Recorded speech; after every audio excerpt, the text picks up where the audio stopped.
What's doing, everybody? Today is Thursday, September 26th. Dinesh D'Souza joins me on the podcast today to discuss his new book and film, Vindicating Trump. Kamala Harris gives her first sit-down one-on-one interview since becoming the nominee, and it was a disaster. And Donald Trump sends a powerful message to Iran. I'm Alec Lace. This is The Alec Lace Show. The American family is under attack. Parents are the underdog of this nation. Your children are being indoctrinated. That's right. Your children. They do not belong to the state. They do not belong to the school system. They belong to you, the parents, as a blessing from God our Father. So let's preserve, protect, and fight for the American family together. You're listening to The Alec Lace Show. The future is family.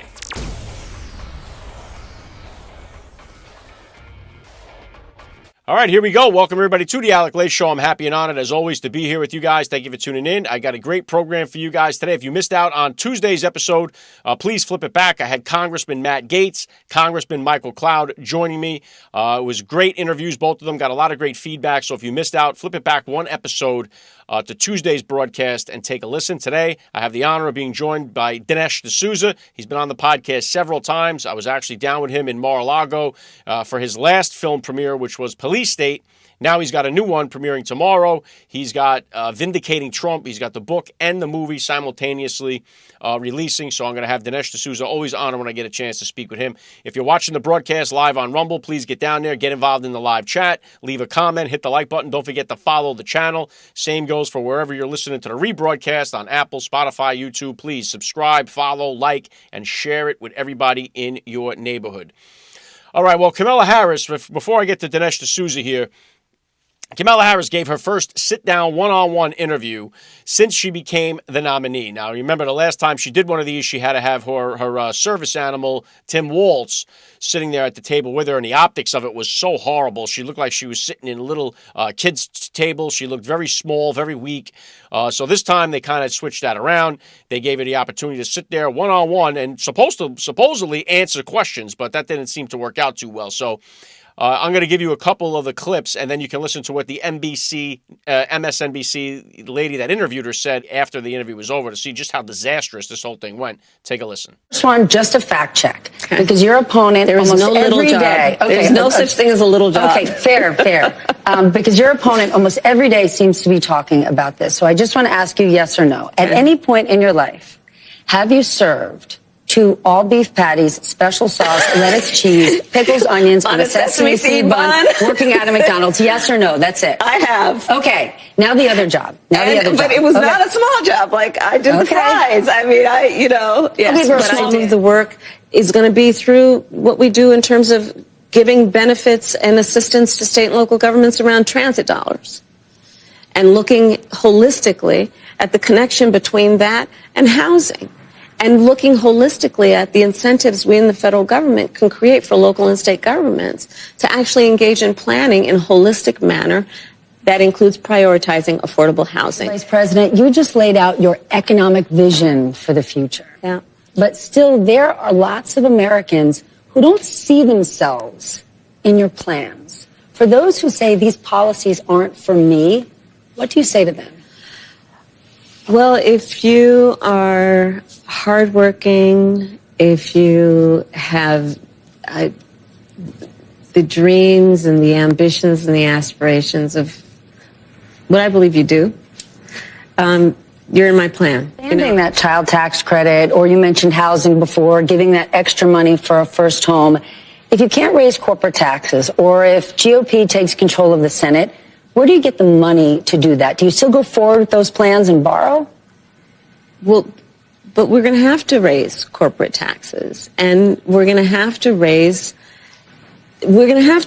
make sure that the biggest corporations and billionaires pay their fair share. That's just it. It's about paying their fair share. Talk about that answer.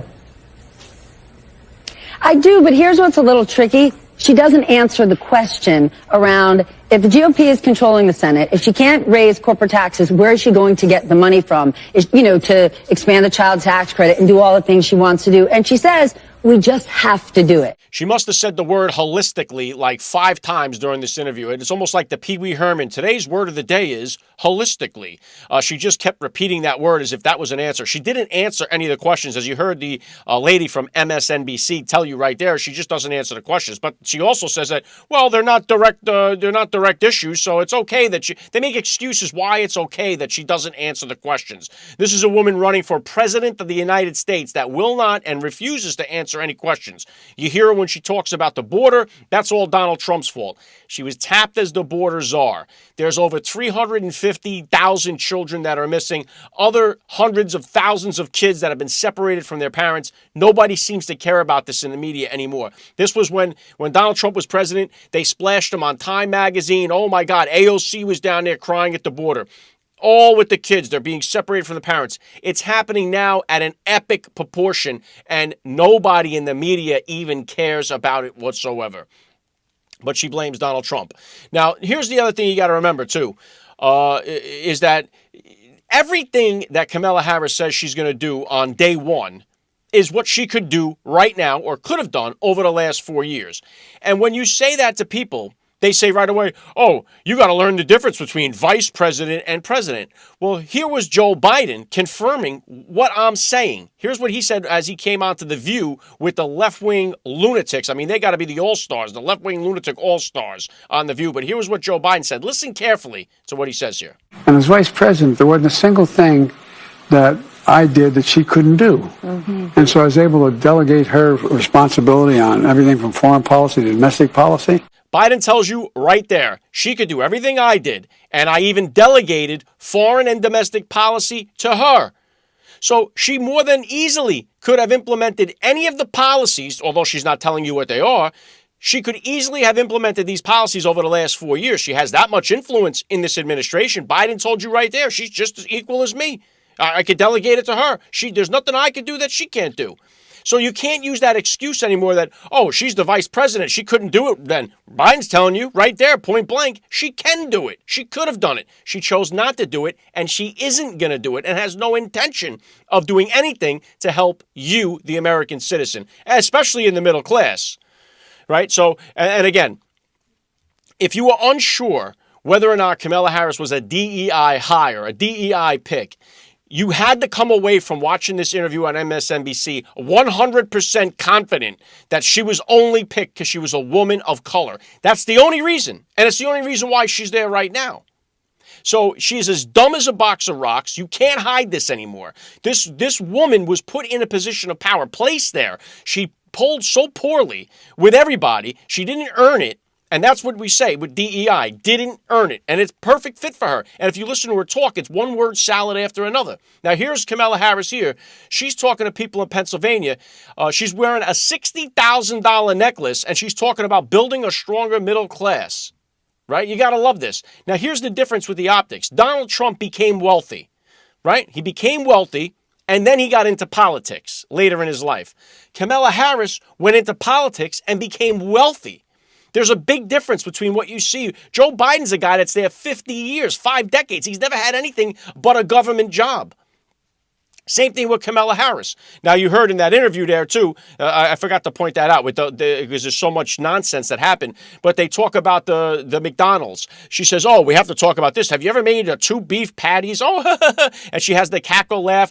This girl claims she works at McDonald's. There's not a shred of evidence, a piece of information that shows that this is true. Not a coworker that's come forward, not a pay stub, nothing that shows that this lady ever worked at a McDonald's. But she keeps with the story. It's almost like Joe Biden with the Uncle Bozy got eaten by cannibals until the military had to come out and say, well, wait a minute, actually, that's not true. Sooner or later, someone's going to come forward here and say, yeah, she's never worked at a McDonald's. There's zero proof to do it. Now, anyway, it's irrelevant to what's going to happen to your future here, whether or not she worked at McDonald's. But here they are spending time on it on MSNBC, laughing and making fun and jokes while you're struggling in the purse. Right? Here they are laughing about it. Oh, yeah, I made a double beef patty with fries. Almost like, what's his name? The other retard that we have there, Schumer. Here's the picture of Schumer when he was making his burger with fries. Look at his burger on the grill, right? Everything these people do is fake and staged. Here he is putting cheese on a raw burger.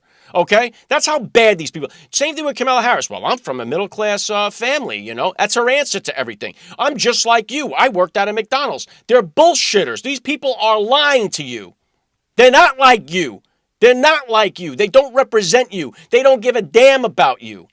Everything Kamala Harris is trying to tell you she could do it right now. Refuses to do it.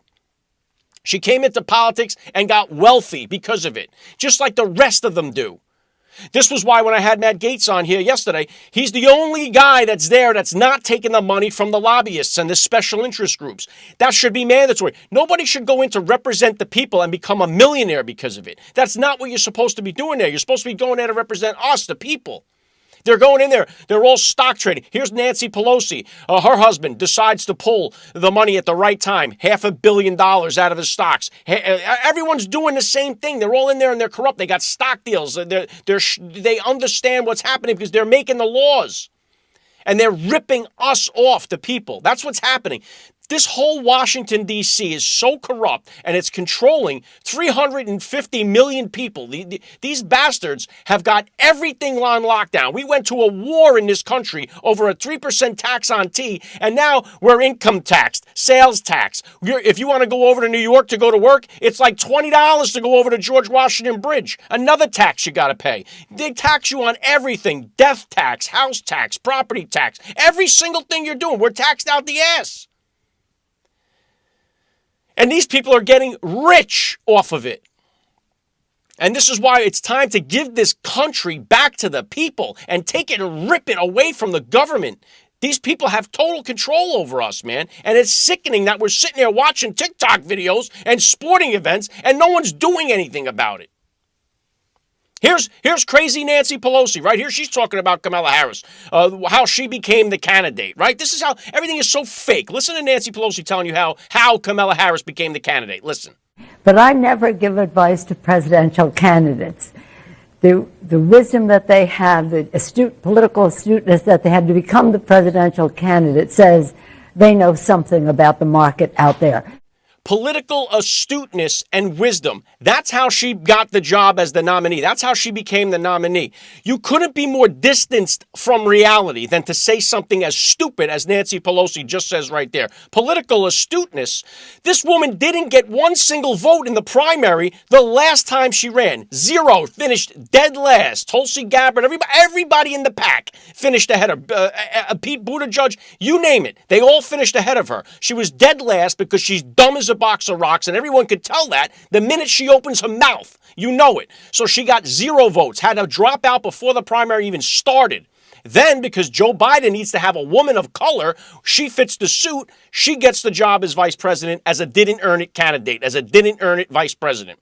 Now, Joe Biden, he tricks everybody. The Democrat Party pulls a cute one. Joe Biden gets all the primary votes, and then they push him out. 6 days after he says, no, 14 million people voted for me. I'm going to listen to the voters, and I'm running. I'm forging ahead with my campaign. Well, they kicked him to the curb, and they bring in Kamala Harris, who nobody voted for, nobody wanted, and now she's the candidate, and Nancy Pelosi's telling you she has political astuteness and wisdom. And you're the dumbest person on the planet if you think that's true. There's no way you can listen to this Kamala Harris speak and then think, wow, this is an intelligent world leader here. Zero chance you could do that. If you do it, you're only lying to yourself. And to think that this woman is so close to becoming the commander-in-chief makes me sick to my stomach. So, this is why it is so imperative to get everybody in your family, in your neighborhood, get them registered to vote, man. This is it. Last stand here. This is the Alamo. This is it. Now, Trump, on the other hand here, he puts Iran on notice yesterday. Now, this is how this is how you want your world leader to talk. Now, Iran, the reports are that Iran was trying to kill him, right? Here is, there's no words to this, so for the people watching, you can see the video here. The Ayatollah put this video on their website in 2022. And why it's relevant now is because it's showing surveillance video of, now this is all cartoonish type thing, it's not actual footage, but it's showing surveillance footage of Trump playing golf at his Palm Beach, Mar-a-Lago golf course, right? They show video here, Mar-a-Lago, here's Trump on the golf course, and it's simulating how they're going to assassinate Trump on the golf course. Isn't that interesting that just a few days ago, this is exactly what almost went down? So Iran has been making continued and coordinated threats against President Donald Trump. Now, are they somehow tied to this Ryan Routh guy? Did they have a hand on this? Well, I guess we'll never get the answer to it because the FBI, the same FBI that raided Trump's Mar-a-Lago house, is the one that's investigating. So I guess we're not going to find out. But what a coincidence that Iran puts out a video saying, oh, we're going to do it at Trump's golf course. And here it is. There's an assassination attempt at the golf course. So here was Trump's message, and I think it's a powerful one that he sends to Iran and anybody else that's coming after him, or any other American. Take a listen. If I were president and a former president and a leading candidate, I'm the leading candidate by far to be the next president. And that leading candidate was under threat. If I was president and the candidate was under threat, any candidate, Republican or Democrat, and by the way, I want to thank the Democrats because they just increased funding for the Secret Service, who worked very hard. They increased funding for the Secret Service, and nobody will believe this. It was a unanimous vote. Republicans, every single Republican, every single Democrat present voted in favor. That was the first unanimous vote we've seen in a long time, and that's to increase the funding of the Secret Service. So I thank everybody in Congress. But if I were the president, I would inform the threatening country, in this case Iran, that if you do anything to harm this person, we are going to blow your largest cities and the country itself to smithereens. We're going to blow it to smithereens. You can't do that. You love that response. If you do it, we're going to blow your cities and your country to smithereens. You mess with us, we're coming and taking you out, right? That's what you want to hear in a world leader.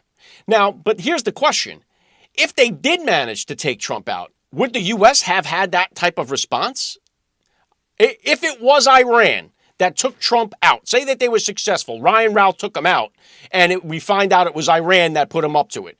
Does the U.S. go and blow Iran off the map? I don't think so. I think you got half the country cheering for this. Right? We're so divided in this country that people would be celebrating it. They wouldn't see it as an attack on America. Because when the media has told you for years and decades that Trump is just as bad as Hitler, then there is, we say this all the time, they feel justified in taking him out. Even if they break the law, even if it means killing him, they feel it's justified to do it. So you got half the country that would be applauding this. So would we actually respond in the way that Trump is saying right there? Now, I agree. I think that should be the response, whether they take out a Democrat or a Republican. We're supposed to be the United States of America here. And that was the type of response you saw on 9/11. We had an opportunity to see that. And I don't know if we see that same reaction today, if you have a 9/11. I don't know if we see it. All right, so let's do this here. We're going to bring in Dinesh D'Souza. He's got the new film. I'm going to play the trailer. Let's do the trailer first so you can see it. This is about Vindicating Trump. It's got the book. The movie comes out tomorrow. So let me hit you guys with the trailer, and then we'll bring Dinesh on. Somebody has to help this country, and if they don't, the country and the world are in big trouble. Someone's got to overturn the tables in the temple. Trump jumping into the presidential race. She's a bit worried. Of the Apprentice guy? You know the feeling of power. Could you handle it or would it devour?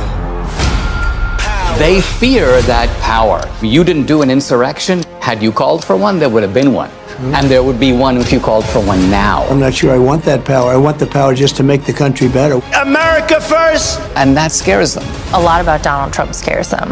Let's look at everything. Campaign, his family. Let's get foreign eyes on him.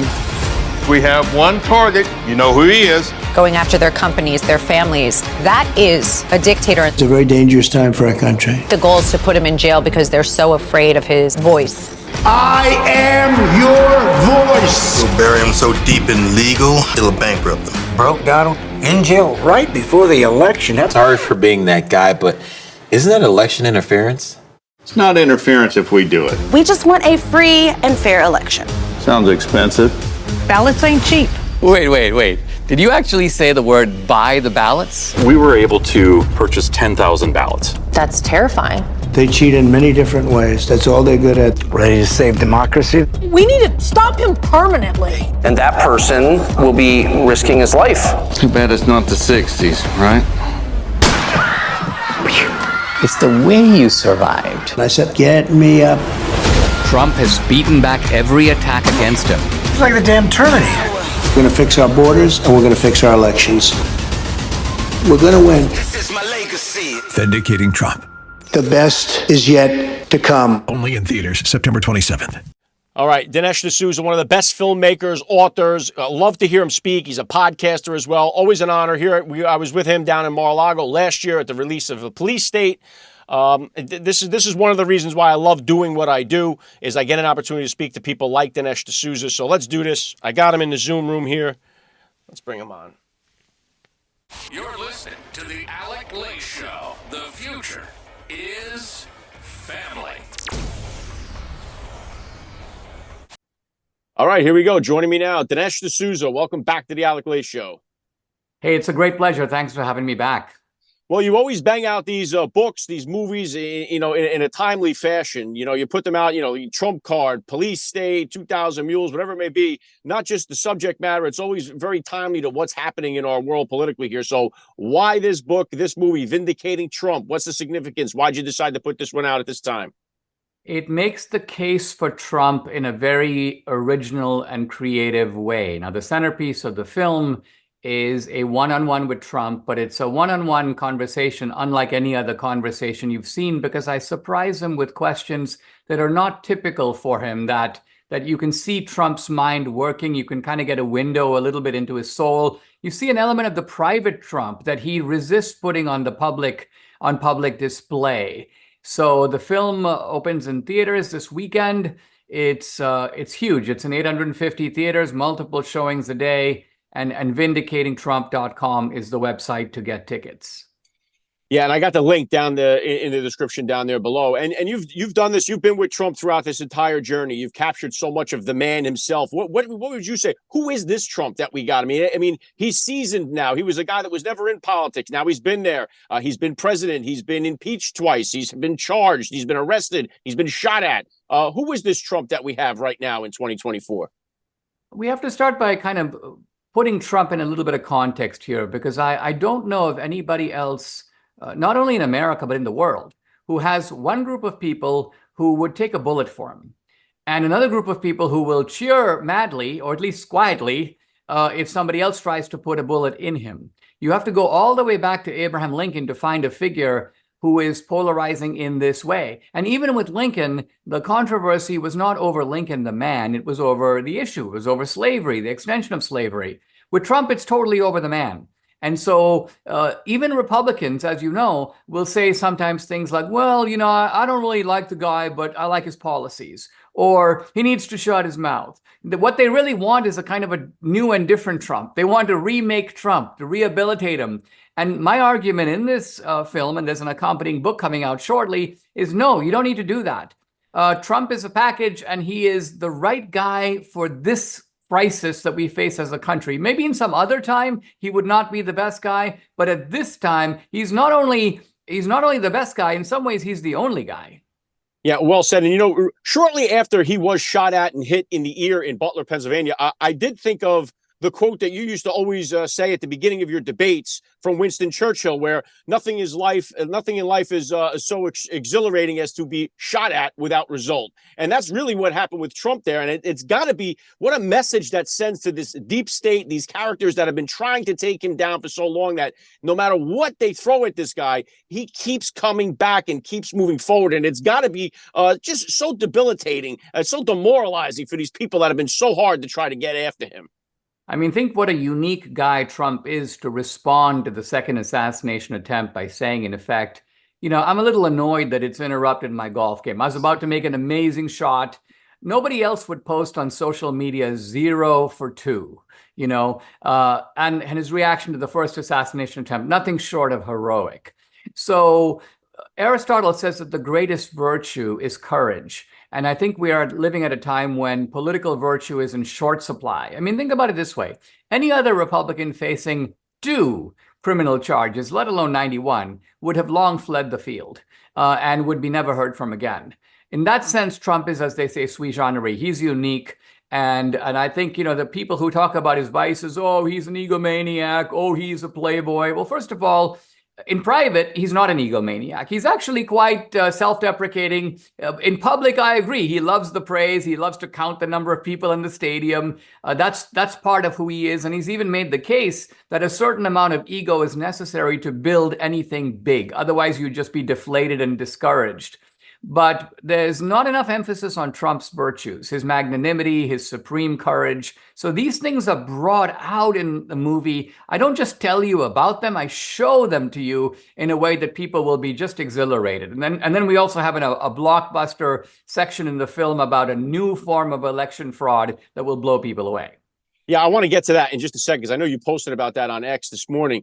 And one of the other things, too, about his character, about Trump the man, is I've interviewed his son, Eric Trump, several times on my other show, First Class Fatherhood. I've had him on here as well. But it's like, I love that from a dad perspective, where Trump always hammered into his kids this fact of no drinking, no drugs, no smoking. Here's a man right now that represents somebody who is sober, who's never fallen into the vices of these addictions that are plaguing so many aspects of our society, whether that's drugs, gambling, drinking. And he's a guy that you can look up to and say, hey, look, here's a man who he's giving you what he really thinks. He's not being plagued by some foreign substance. He's never given into that. And he's embedded that in his children. And I know they're doing that with his grandchildren. So I think that's something to be admired. The fact that this is a guy that's sober, encourages kids to do so as well. And they are all outstanding young men and women.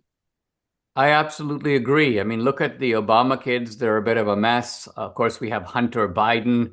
So in that sense, Trump is, and particularly when you are in the public limelight the way Trump is, you are a billionaire the way Trump is. Think of the temptations to which his kids have been subjected. And Trump himself, look, I mean, I admit that Trump was probably a playboy in his younger days, but nobody claims he's a playboy now. So the worst you can say about him is he's a reformed playboy, which is not the worst thing in the world to be. The film, by the way, also has really entertaining recreations. We have kind of a Democrat DNC war room, a media war room.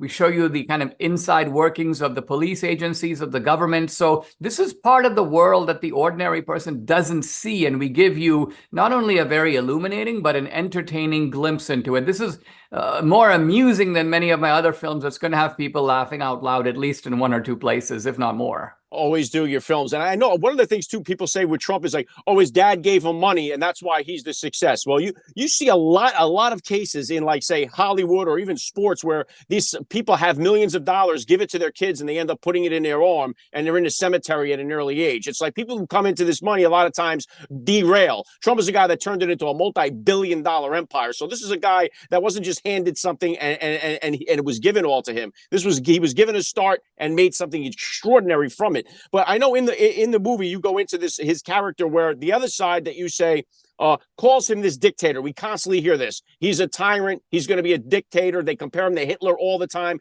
I've never seen any evidence. We've seen 4 years of him. What is the claim that they use to justify the fact that they call him Hitler, call him a tyrant? Because I haven't seen it. I'll answer that in a moment. I want to make just a comment about Trump's father and Trump. I think the 2 most significant crossings, if I can use that term, in Trump's life are when he crossed the bridge from Queens to Manhattan and set up in a different way and in a much bigger way than his dad. So he took Manhattan by storm. And he had the kind of charisma that his dad was a low-key guy. Trump was flamboyant, and he put that flamboyance to full use. Essentially, he became the world's greatest salesman.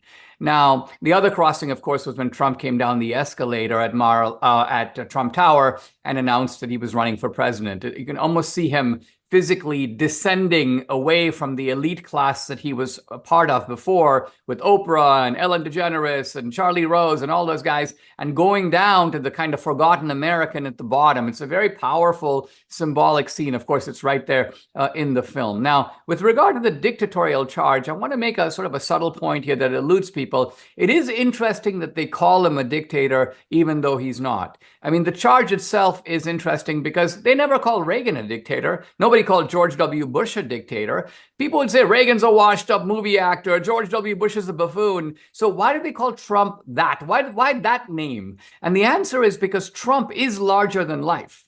I say to Trump the following question. It's one of the questions you can see Trump taken a little by surprise. I say to him, look, you know, they say you called for an insurrection. And I say, as far as I can see, you didn't do that. You didn't tell people, go in the Capitol, take over the place, stop the count. You didn't do any of that. But had you called for an insurrection on January 6th, there would have been one. And there would be one probably if you called for one now. And you can see Trump, you know, he knows that's true. And it's a kind of a way of acknowledging that he has a larger than life aspect. You have a room of 500 people, Trump walks in the room, 500 heads turn. That's probably not true of any other Republican alive today. So the reason that the left calls him that is because he is our 800-pound gorilla that is more than adequate to taking on their 800-pound gorilla, which is their entire regime. He's the one who poses a threat, and really not anyone else in the GOP. A great point, Dinesh. And he's just someone that doesn't go away. They've thrown everything but the kitchen sink, maybe even including the kitchen sink, at him, and he just doesn't go away. They can do nothing to get rid of him. And you talk about he's built for this moment.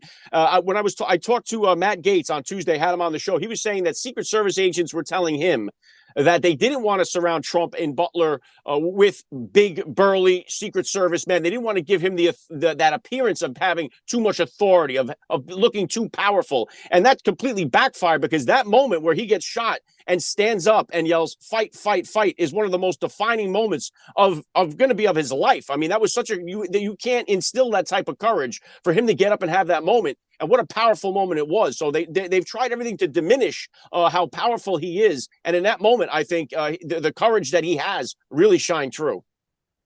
The really weird thing is all these Republicans who are themselves unable to take on the Biden-Harris regime, they're sort of cowering in fear. And yet they don't want Trump to do it either. They say ridiculous things like, he needs to fight like us. Well, if he fought like you, he'd be in the same miserable, cowering position that you're in. So it's a bit of a bafflement. It's a puzzle, an enigma, as to why people who cannot fight themselves don't want the support of a fighter who is sort of a bully who can take on the bully on the other side. He's adequate to the task. And for this reason, I think he's very much the man of the hour. You know, it's kind of like if someone were to go to Abraham Lincoln in the Civil War and say, you got to pull General Grant off the battlefield. You know, this guy bankrupted his family's store. He cusses a lot. He drinks to excess. The point is, those same qualities are probably the qualities that made him a great soldier on the battlefield. And of course, the relevant question is, can he lead the Union armies to victory? By analogy, Trump is the guy who knows how to deal with this police state that is emerging. And if he doesn't win, I really fear a little bit for the future of the country. Yeah, of course, I'm right there with you on that. And and getting into him winning, I wanted to touch on this point here about the ballots, which is one of the most eye-opening things in the film. And you just put it out there on X, a clip from it. You can now buy ballots. This is something now. You talk about being able to buy ballots.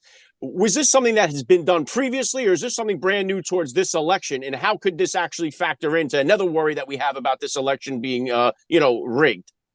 The important thing to realize, and I realized this in the aftermath of 2000 Mules, is that the Democrats cannot cheat the same way every single time.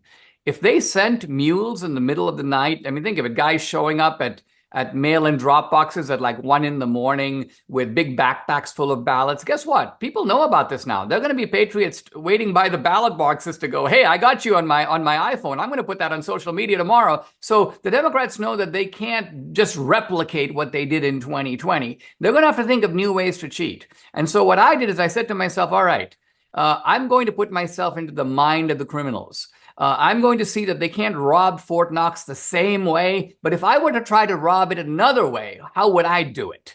The vulnerability that we found is really shocking. It's the idea that one can buy and make ballots. And quite honestly, I thought I was relatively well informed about election fraud, and I was blown away by this. I mentioned it to Laura Trump at the RNC, and she was blown away by it because it's just so crazy that one can buy and replicate an unlimited number of ballots, and these are official ballots. These are ballots that will work if you put them into the tabulators.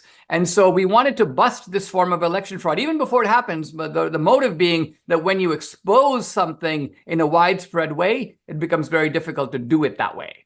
Very, very scary stuff. And I'm right there with you. When I first seen this in the film, I was thinking, like, this wasn't even something that you talked about in 2000 Mules that was going on. I was like, man, what is this all about? How is this, could even this be possible? It's some counterfeit ballots where you could buy them and make them go through. So very scary stuff. And thank God that you're putting the spotlight on it. So hopefully we can weed it out of this cycle. But there's so much that we worry about. We want to be too big to rig. And the last thing, just to kind of get us out of here, Dinesh, I know I'm up against the clock with you. We never got a chance to enjoy President Donald Trump during his 4 years as president. We the ones who love him, the ones who really wanted to have him in the office, we never got a chance to enjoy the little things about Trump, the Trump character that we love so much. We never got a chance to have that. Do you think we get a chance? Trump wins this election. Do you think we get a chance to enjoy Trump, or is he going to be bogged down with more indictments, impeachments? Is it going to be the constant thing these next 4 years, provided we get him back into office, or do we get a chance to really enjoy him and let him make this country great again?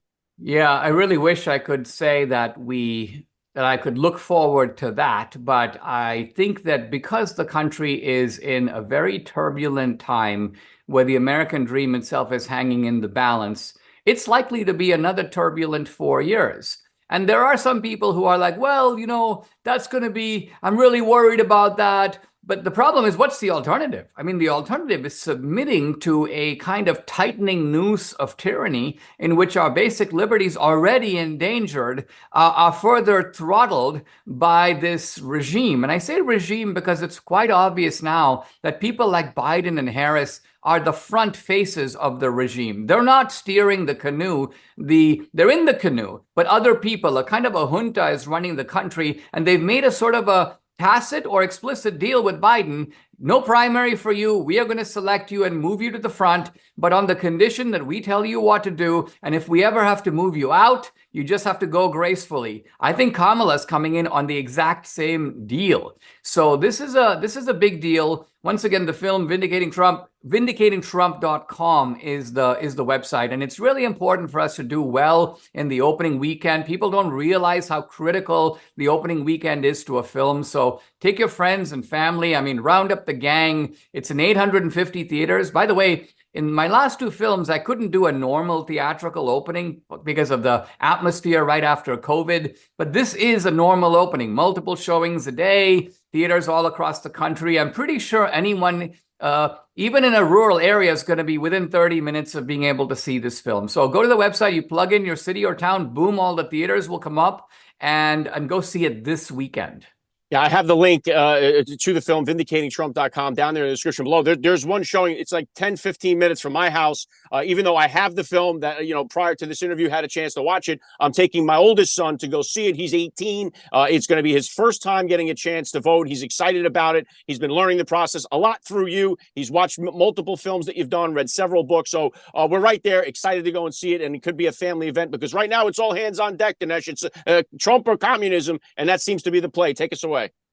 Yeah, the film is a unique form of messaging. It's very different from a campaign commercial because films ultimately are a story. They draw you in. The other thing is a film is show, not tell. So no one's, if I were to tell you I grew up in India, you wouldn't know much about it, even if I tried to tell you all about my childhood. But if I show you a video, hey, there's me at 7. Hey, that was my room. Hey, there's the guy with the monkey out in the street doing tricks. Here are the vendors coming, that brought bananas to our house. You'd be like, wow, I have a little bit of a better idea of what that was like. So that's what films do. They appeal to the head and to the heart. So this is a good one, and make sure to see it if you can in the next couple of days. Nobody does it better than you. There's a reason why these are always a smash hit. Vindicating Trump, link down in the description below. I could talk to you all day about it. Dinesh D'Souza, thank you so much. Love to have you on again down the line. Thanks for giving me a few minutes of your time today on the Alec Show.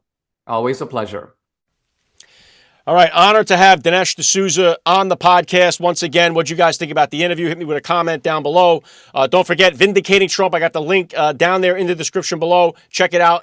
Dinesh D'Souza's books, always well done, always bestsellers. Films, always well done, always enjoyable.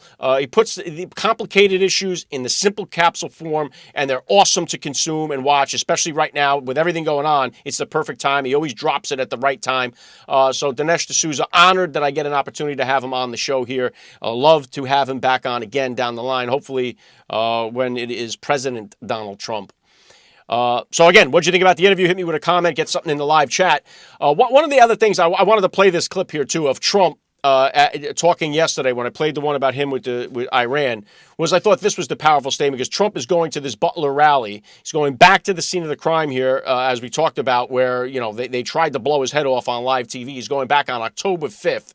But this was, I think, another powerful statement that he made during that same talk. Take a listen. 4 years ago, our country was feared and respected, and our country will soon be feared and respected again. We have to have that. And that's why we all need to pull together to thwart these attempts and to bring back American strength, power, and prestige. We will soon have it back. No threat will shake me. No enemy will intimidate me. And I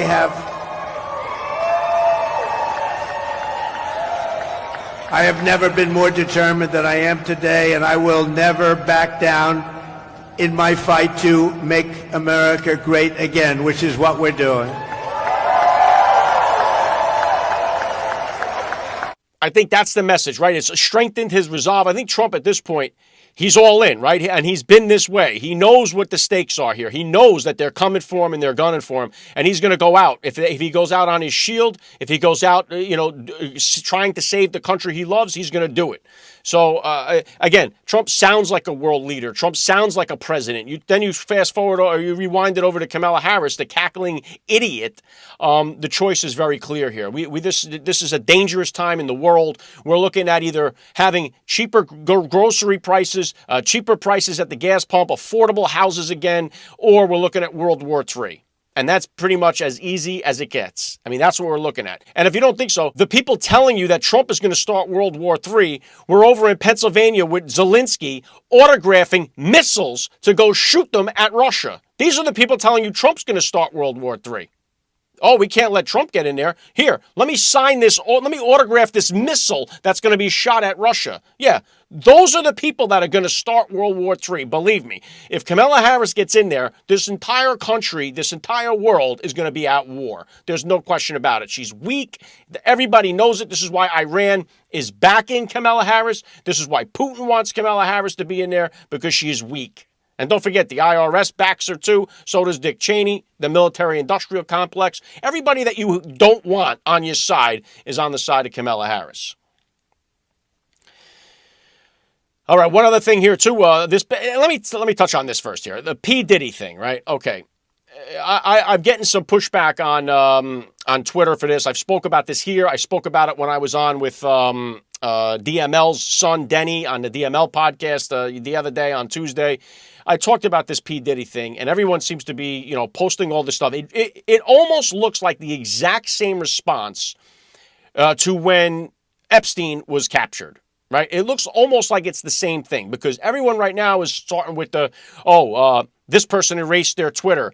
This person's going down. Hollywood's going down. Oprah's involved. Everyone is speculating. Everyone's saying, oh, this person's going. Now we got everybody. I don't see it that way. I don't think they arrested P. Diddy so they can catch everybody involved.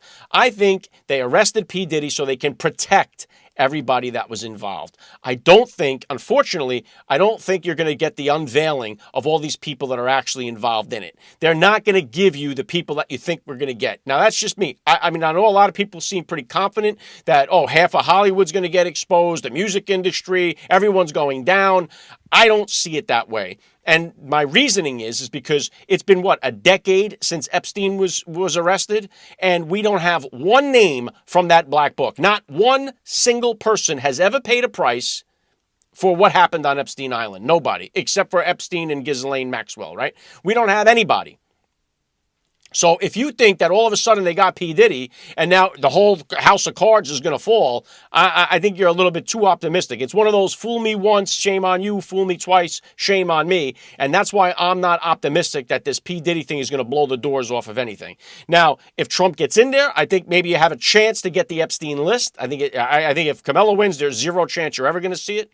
But everyone wants to see, everyone wants to see who are the people that are involved in this thing. And it's so huge and so big. I think P. Diddy became compromised. That's why they got him off the street. That's why he's under lock and key. The FBI, the same FBI, they've known about this for years. It's not like they just discovered it this year and said, oh, wow, look what's going on with P. Diddy.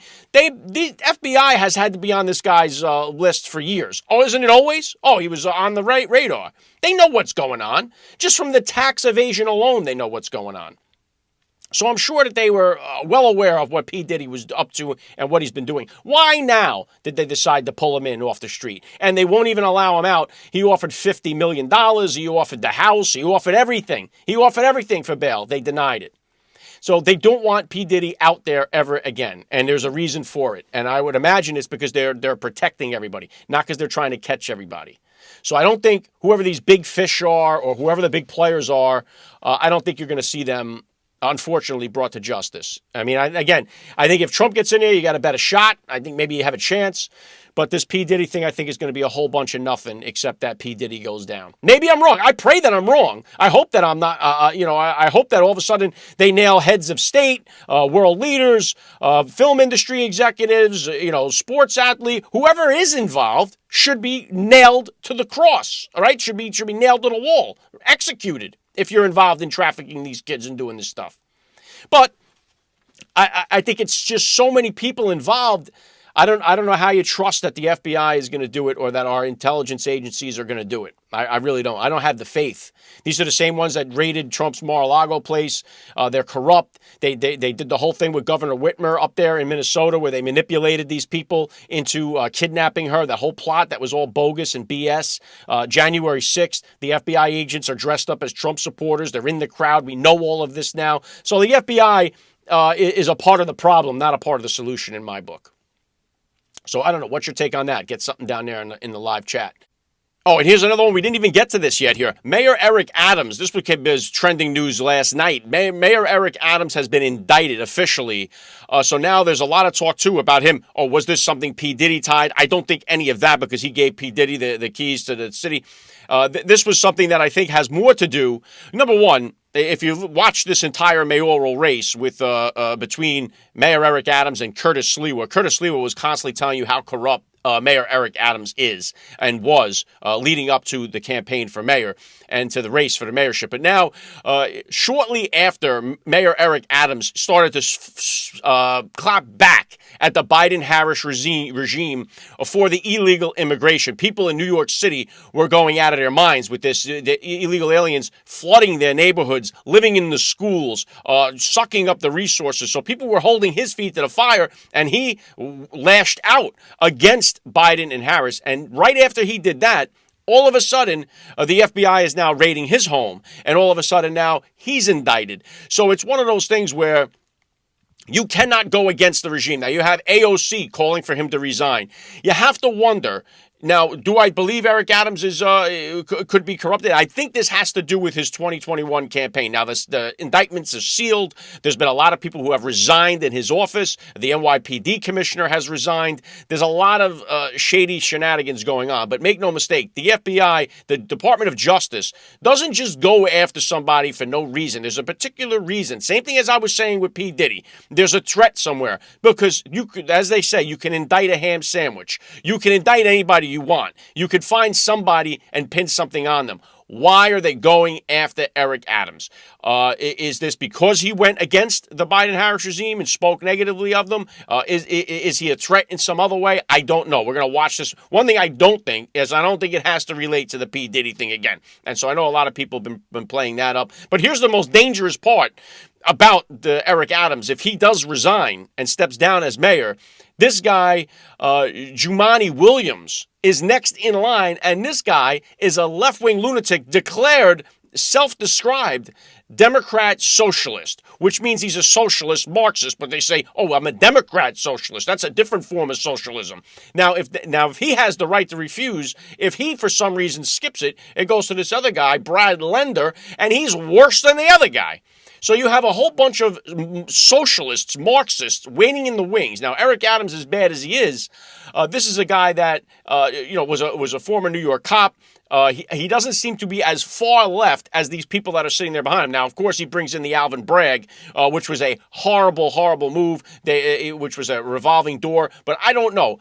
Eric Adams, this whole thing, we're going to wait to see how this plays out. Does he step down? What is the indictment? So there's a lot more questions than answers, I think, with this, just as well as with the P Diddy stuff. So we're going to keep an eye on that. But I thought that was, obviously, that was a breaking news story last night. What say you? Put something down in the comment. What is it all about?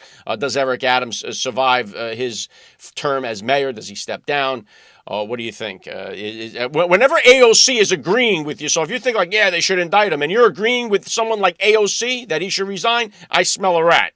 I never want to be on the side of an AOC because that woman's as far left as a lunatic as you can get. So if you're agreeing with her, I want to stop and take a real consideration to what I'm doing here. And the other point I wanted to make here too was, talking about Trump and the way that the left goes bananas with this guy. He was on the campaign trail. He stops in a grocery store, and he helps out a single mom pay for her groceries. Right here was now they capture this on film. He takes money out of his own pocket to help this single mom pay for her groceries. Now the left melts down over this and says, "Oh, this is a federal crime. It's a federal crime for him to do that. He can't do that." Now, Trump is using his own money out of his own pocket to pay for a single mom's groceries there at the store. When you contrast that, here's Vice President Harris putting up the tweet saying, Biden and I have canceled $170 billion of student loan debt. Okay, so comparing these two, Trump takes money out of his own pocket to help a single mom pay for her groceries. Kamala Harris takes money out of your pocket to pay off student loans and pay for votes. And nobody on the left is saying, oh my God, this is illegal, despite the fact that that the Supreme Court has told Biden and Harris, you cannot do this. It's unconstitutional. You cannot take taxpayer money, pay off student debt with it, and in a sense, you're buying the votes is what you're trying to do. This is what they've been doing nonstop. And we've seen it time and time again. So here's Trump taking money out of his pocket. Here's Kamala taking money out of your pocket. And the left is crazy over the Trump. Oh, that's a federal crime. You can't do that. They're wrong about it. But right away, they like to say, oh, look at Trump trying to help this. He's helping direct, right? He's in the store. He sees this woman. He helps her out with the groceries. That's who Trump is as a person. Here's Kamala Harris, who didn't earn the position she's in, taking your money and giving it away to help her buy votes, despite the fact that the Supreme Court said you can't do that. Biden and Harris said, you know what? The hell with the Supreme Court. We're going to do it anyway. And that's what you're facing. So I kind of wanted to give that little contrast there, too. And also, this Tim Walz character, we know is a Marxist as well.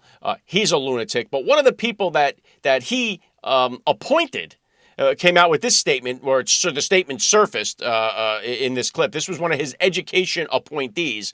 Listen to how this guy talks about America, as all of these people do. Remember, this is a Tim Walz appointee, and these are the types of people Governor Walz has surrounded himself by.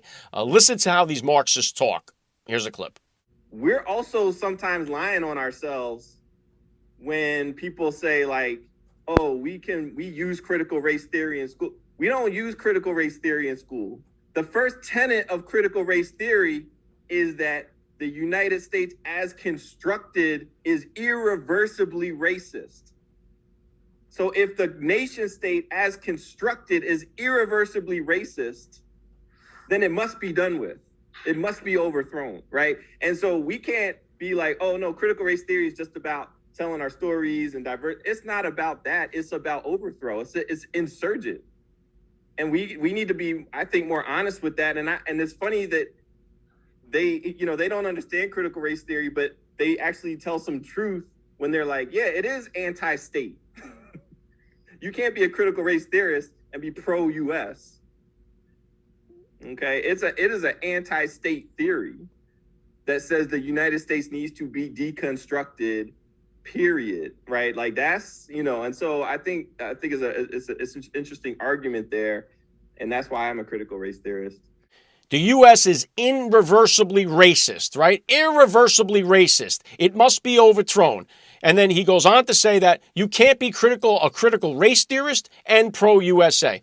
Well, isn't that the truth? Isn't that what we've been trying to say? Isn't that why we want all of this crap out of our schools? We don't want it in our kids' ears with the CRT, the critical race theory. Here's a critical race theory loyalist, and it's a Tim Walz appointee. These people are Marxists. They've destroyed so much of our society, and they're going after our kids. They've infiltrated the school systems. They are poisoning their minds. Inherently racist. America is irreversibly racist. This is what they're telling you. The country that overwhelmingly nominated a black man for president twice in a row is irreversibly racist. The country that went to war to free slavery, no other place on the planet did what the United States did, and went to war over freeing the slaves. This is the country that they're telling you is irreversibly racist. They don't want to move on from it. And these people are a danger and a threat. They're Marxists, and that's what they are. And Tim Walz is about as nutty as a fruitcake. And you know who's even nuttier than him? Is this guy's wife. This guy's wife is maybe nuttier than him. And she's got the eyes for it, for sure. Listen to this. Here she is speaking to people, and they have a tendency to do this, these left-wingers, right? She's talking to everybody as if they're school children. It's pathetic, right? Listen to how cringe this is. You ready? Let's hear it loud and clear like we said. Mr. Trump, Mr. Vance, please mind your own business. Oh, that was excellent. She's talking to everybody like they're 5 years old, right? And it's like, this is the same woman that was telling you that she left the windows of her house open during the George Floyd riots so she could smell the aroma. Oh, I wanted to smell what was happening. It was a real reminder of what these people are insane. So there you go. There's Tim Walz's own wife. There's Tim Walz appointee. These people want nothing good for this country but to destroy it. And I really do think that I think every state is in play. I know everyone's coming out with their electoral maps. I'm not going to do one of them here. But I think, honestly, I think every state is in play. I think Jersey is in play here where I am. I think New York is in play. Now, people would think that's crazy, but I think if it's on the level, I think if the election is on the level, I think every state is in play. Because there is no chance that the average American citizen wants 4 more years of what we're seeing right now. We're all getting, the middle class that makes up this country is getting strangled by this administration. And even though they keep trying to pivot, even though they keep trying to say, oh, well, Trump destroyed he's going to be a dictator. He's going to start World War III. He didn't do any of those things when he's in there. We have 4 years of Trump helping everybody in the pocket. We got 4 years of Kamala Harris and Joe Biden hurting everybody in the pocket. And that's what it really comes down to. That's the main thing. Meanwhile, forget about the fact that they're putting our country in debt that's going to cripple our kids in the future when this country defaults on the debt that they owe. But the issues that the people are concerned about, the economy is where everything is. This is where we live and breathe. And we were all paying the price for it. Now, I know there's a lot of good people doing a lot of good things. Scott Pressler, one of them. I had him on the podcast here. I sat down with him at one of those events to talk about this guy's out there. He's registering people left and right. If we win Pennsylvania, this guy Scott Pressler is going to have a lot to do with it because no one is hustling more than him. And Pennsylvania is in play. And Trump will be back in Butler on October 5th. And I'm more than likely I'm going to take the ride out there. So make sure you lock it in for that. I'll do some hits with people out there. I mean, it's going to be a historical moment, a triumphant moment as Trump rides back into Butler, Pennsylvania, to the same exact spot where they tried to take him out the first time. You know, we've had the second attempt since, so keep it locked in for that. Now, I am working on next week, doing my best to get some guests for you guys. Right now, I have Kevin Sorbo, the actor, played Hercules, patriot, conservative guy. I've interviewed him several times on First Class Fatherhood. Don't know particularly if I haven't had him yet on the Alec Lace Show, so this will be the first time. Kevin Sorbo will be here with me next week. Got him on the schedule for it. Make sure you follow me on X at Alec Lace to find out all the other upcoming guest announcements. Don't forget, I am streaming this on my Locals channel. If you want to support me, support what I'm doing, please consider checking out my Locals page. Again, for those of you new to the podcast here, please go through the archives. Take a look at all of the guests that have joined me here. Eric Trump, Congresswoman Nancy Mace. You see some of them in the background. Dinesh D'Souza, he was here again today. Vivek Ramaswamy, Laura Trump, Tommy Tuberville. The list goes on. Who we got there? Carrie Lake.